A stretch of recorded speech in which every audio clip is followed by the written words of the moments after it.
यकीन कामिल की मेरी तमाम मोहतरम बहनों भाइयों अस्सलाम वालेकुम। मोहतरम बहनों भाइयों, उम्मीद करती हूँ सब लोग अल्लाह तबारक ताला की रहमत से खैरियत से होंगे। अगर आप यकीन कामिल की वीडियो को पहली बार देख रहे हैं, पहली बार सुन रहे हैं, तो यकीन कामिल चैनल को सब्सक्राइब कर लीजिए। मोहतरम बहनों भाइयों, आज आपके साथ एक बहुत ही प्यारा लफ्ज़ शेयर करना चाहती हूँ। बहुत प्यारा लफ्ज़ जिससे आप किसी भी पछतावे से, किसी भी नुकसान से बच सकते हैं। ये लफ्ज़ इब्ने सुन्नी की रिवायत है। इब्ने सुन्नी में आप इसको देख सकते हैं। ला खिलाबा, ला खिलाबा, ये लफ्ज़ आप अगर कोई इस्तिखारा करना चाहते हैं, कोई शादी के मामलात हैं, कोई आप नई चीज़ खरीदना चाहते हैं, अगर आप कोई नया घर लेना चाहते हैं, कोई कारोबार में तिजारत करना चाहते हैं, किसी किस्म का इस्तिखारा करना चाहते हैं कि आप कोई जानवर लेना है, उसके लिए लेना चाहिए या नहीं, कारोबार करूं या ना करूं, यहाँ शादी करनी सही रहेगी या नहीं, ये सफ़र करना सही है या नहीं, ये मामला करूं या नहीं, इसका अंजाम बखैर होगा या कैसा होगा, किसी किस्म का भी इस्तिखारा है, उसको करने के लिए इस लफ्ज़ को पढ़ें।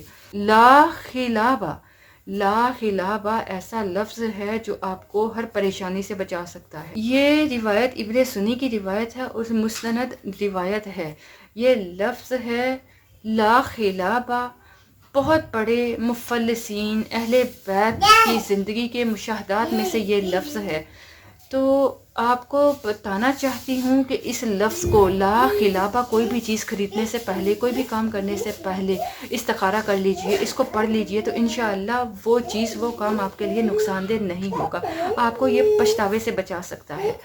आप सारा दिन भी पढ़ सकते हैं चलते फिरते। हर नमाज के बाद एक तस्बीह पढ़ लीजिए, अव्वल आखिर दरूद पाक ज़रूर पढ़ें, और रात को सोने से पहले 3 मरतबा, सुबह 3 मरतबा अव्वल आखिर दरूद शरीफ पढ़िए। दरमियान में एक तस्बीह सोते हुए पढ़ें।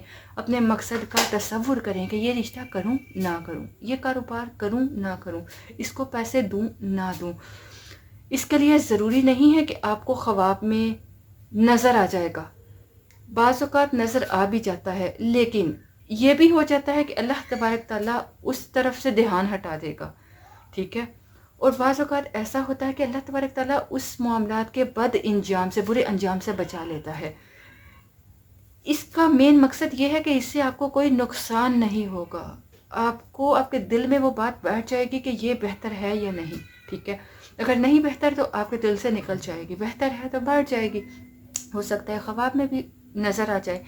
तो आप इस अमल को करें। अगर दुश्मन से बचना चाहते हैं तो तब भी आप कर सकते हैं, ताकि आप बुरे अंजाम से बच सकें। ये लफ्ज़ ला खिलाबा जो पढ़ता है वो खुश हो जाता है कि उस पे परेशानियों का गलबा नहीं हुआ, परेशानियों से बच गया।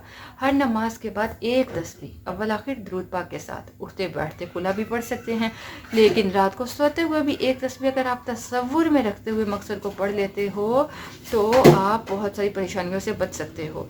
कोई नई चीज़ खरीदते हुए, कोई कारोबारी मसाइल में, किसी किस्म की रिश्तेदारी में, किसी किस्म में भी आप अगर इस ज़बरदस्त लफ्ज़ को पढ़ लेते हो ला खिलाबा, तो आपको बहुत ही मदद अच्छी मिलेगी कि आप परेशानियों से बच जाएंगे, खैर के मामलात होंगे, खैर के दरवाज़े खुल जाएंगे।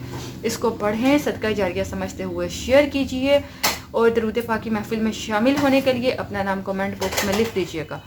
इस लफ्ज़ को पढ़ने के बाद कोई आजमाइश आ भी जाती है तो इसे अल्लाह तबारक ताला की रहमत से, अल्लाह की तरफ से समझिएगा कि आजमाइश आई है आपके बचाव के लिए, तो परेशान मत होइएगा। ये अमल आपको बहुत बुरे कामों से, बहुत बुरे नुकसानात से बचा सकता है। ला खिलाबा, इसको पढ़िए, पढ़ने का मामूल बनाएं। अपना ख्याल रखिए। अल्लाह हाफिज़।